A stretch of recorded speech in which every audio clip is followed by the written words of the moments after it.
এক গ্রামের এক কৃষক একটি শুকনো এবং পরিত্যক্ত কুয়োর মধ্যে একটা মরা গরু ফেলে দিল।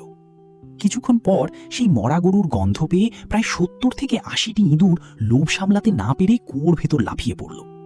তাদের কাছে এটা ছিল খুব সহজ এবং লোভনীয় খাবার। তারা সবাই মিলে অত্যন্ত আনন্দের সাথে সেই গরুটিকে খেয়ে শেষ করল।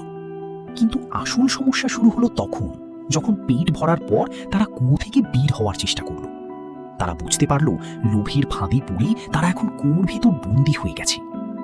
দিন পার হতে লাগলো, কুয়োর ভেতরের খাবার ফুরিয়ে গেল এবং ইঁদুরদের ক্ষুধা ক্রমেই বাড়তে থাকলো।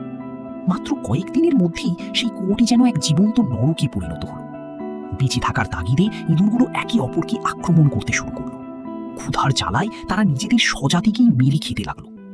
ধীরে ধীরে কুয়োর সব ইঁদুর শেষ হয়ে গেল। প্রায় আধ মাস পর সেই কুয়োর ভেতর মাত্র একটি ইঁদুর বেঁচে রইল, যার চোখ দুটো রক্ত পিপাসায় লাল হয়ে উঠেছিল। ঠিক তখনই সেই কৃষক কুয়োর পাড়ে ফিরে এলো।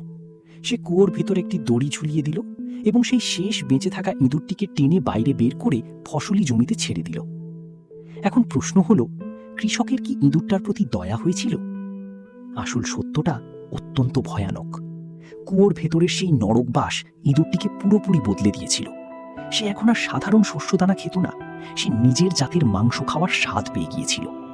জমিতে ছড়াতে না ছড়াতেই সে পাগলের মতো অন্য সাধারণ ইঁদুরদের শিকার করতে শুরু করল।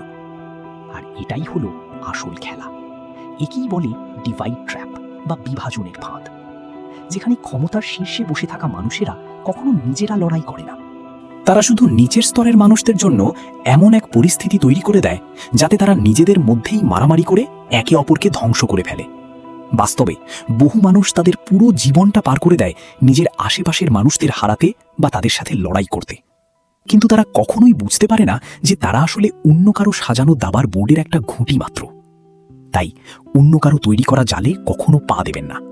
আর যদি কখনো কোনো ফাঁদে ফেঁসেও যান, তবে নিজেদের মধ্যে লড়াই না করে সেই ফাঁদ থেকে বের হওয়ার রাস্তা খুঁজুন।